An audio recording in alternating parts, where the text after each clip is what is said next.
Hey guys, so I just wanted to update a quick lesson on strumming. Before that, you should know what, like, if you're just a beginner, so I would like to inform you that you should know what all parts of the guitar are. So, this is the sound hole, these are the strings, this is the fret rod, these are the frets, these columns, these are frets, these are the keys with which you tune your guitar. Um, this is the sound hole, right? This right here is the sound hole, and this is the bridge of the guitar. uh, so the strings are named as E, B, G, D, A, E. So right, E, B, G, D, A, E, and you always remember the strings starting from the bottom. The finest string, the slimmest string, which is E. So it's one, two, three, four, five, six. These two strings are they carry the same note. So these strings are named just because when you play them in open, like without pressing any of the fret, it'll play you the E note. As you guys know, there are seven notes: A, B, C, D, E, F, G. Right? In Hindi, as you all know, it's Saragama Padhani. So in English, it's A, B, C, D, E, F, G, and your guitar needs to be in a proper setting before you go ahead and start playing off your songs. The standard tuning is called the E tuning, which is in E uh, key. So if you can just pay a bit of attention here. So say for example, if I'm playing this string without pressing any fret, so this is E chord. This is E note. All right. Now, when I just took my finger and placed it on the first fret, so I'm supposed to play the next note by plucking the same string. So an E and B, they are never sharp. So the notes, they are sharp and flat. Sharp means, so there's A, then there's A sharp, which is a little higher than A, and then you get B, which is a little higher than A sharp. Similarly, and so on the progression. So but B is never sharp and E is never sharp. So that's the rule, right? You got to learn that. That's the rule. So it's, as you can know, as you know, RIP to my English. So as you know, this is E in open, and then you get F, because E is never sharp. So F sharp, G, G sharp, A sharp, B, and then C, because B is never sharp, right? C sharp, D, E, then D sharp, then E, and again F, because E is never sharp, right? So similarly, the same pattern flows all over the fretboard, right? So that's how you go ahead and understand which note you're playing up. Now, in order to learn strumming, you should know the scales. If you know your scales, you will know your chords, because each and every scale have a specific set of chords. So eventually, in order to learn the strumming, what I'm saying is that you need to go ahead and learn the basics first of the guitar. So I'll just take a very simple scale which every guitarist has to learn in the beginning, which is C scale. Now, if you play a scale, what is a scale? So it's a combination of the first seven notes. So like in Hindi, we just say, right, Saragama Padhani. So this note has to be played in many scales. There's the C scale, there's the D scale. As far as it is concerned, I think so, and it is how it is. So how many notes? You can count it on your fingers. A, then you have A sharp, right? Then you get B, then you get C, C sharp, D, D sharp. So that's how many number of notes are there, and same amount of scales are also there on the guitar. So you have C scale, then you have C sharp scale, then similarly you have D scale, then you have D sharp scale. So it goes like that, and each and every scale has its own number of chords. So nowadays it's really easy, because if you want to play any song, you can just check its chords on the internet, right?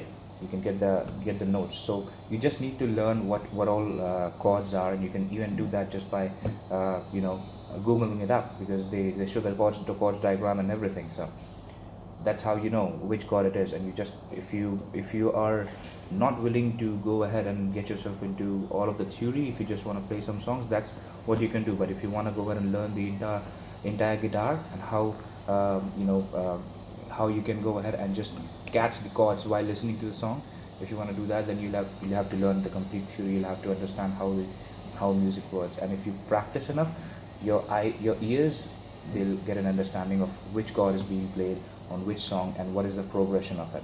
So every song has its own progression as well.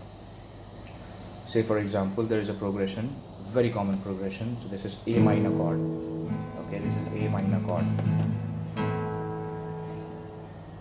Every chord is constituted of 3 or more notes which falls in the same scale. So if I'm playing A minor, this chord has 3 or 4, as you can see, 3 or 4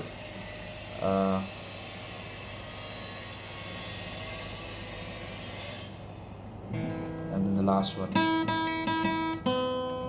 right? So it has 4 notes, and all of these notes fall in the same scale. If I play A major scale, so that's something like, I'm not sure, right?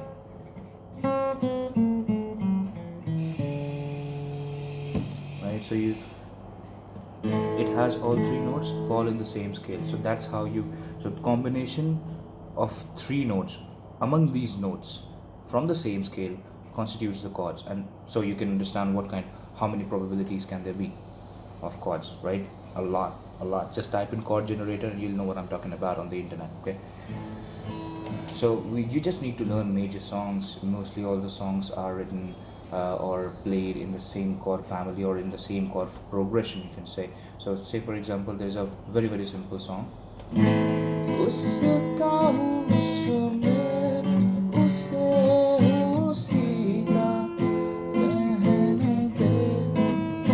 Right? Don't go on my singing, it's really bad. So it's A minor, then you get G, then you get F, and then you get E minor. This is a family, this is a chord progression. Many songs, they follow the same chord progression, the same chord progression. I have many songs. So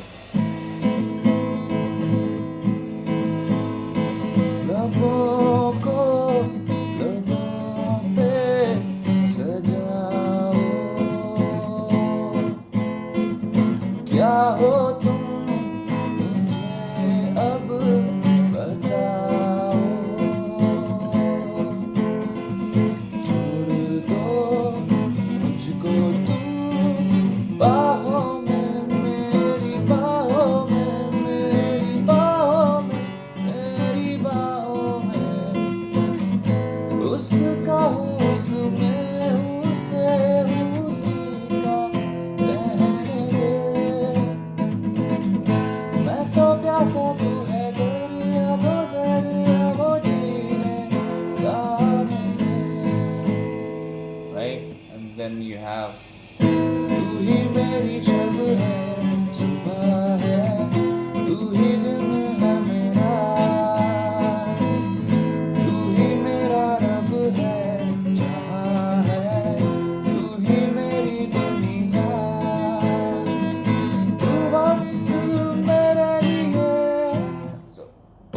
so many songs in the same progression.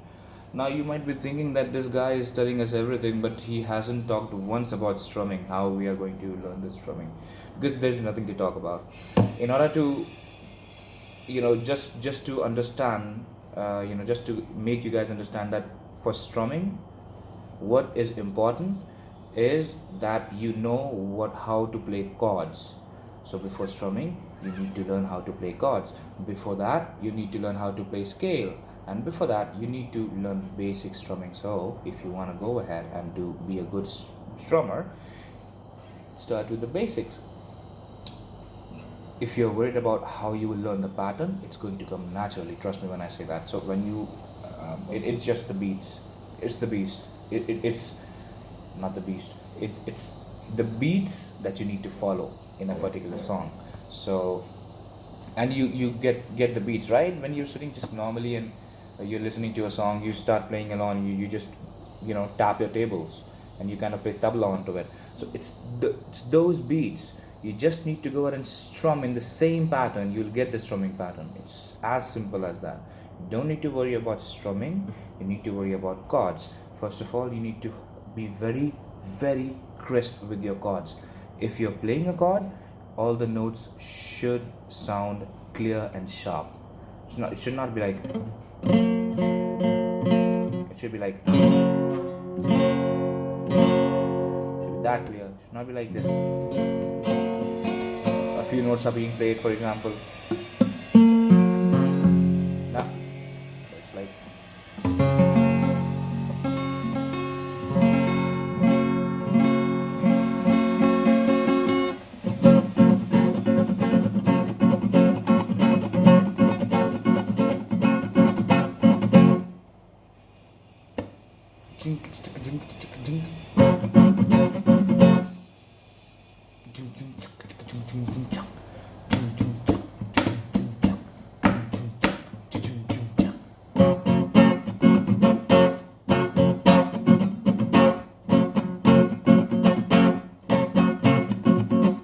now you might be thinking that this guy is doing something with this hand as well while he's playing the chords. So in order to, so while you're playing the strumming, while you're strumming, so if you want to stop one strum, otherwise if you play like this, you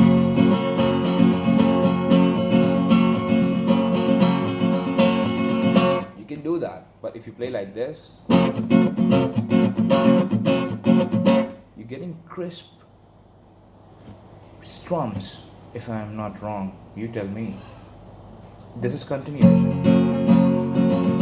Kind of, each, like a down strum is also equal to a down strum. But if you do this,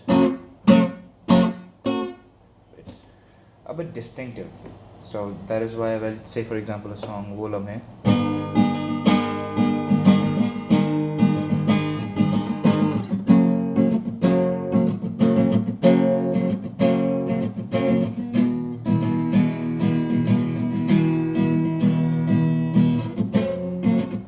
And similarly you play.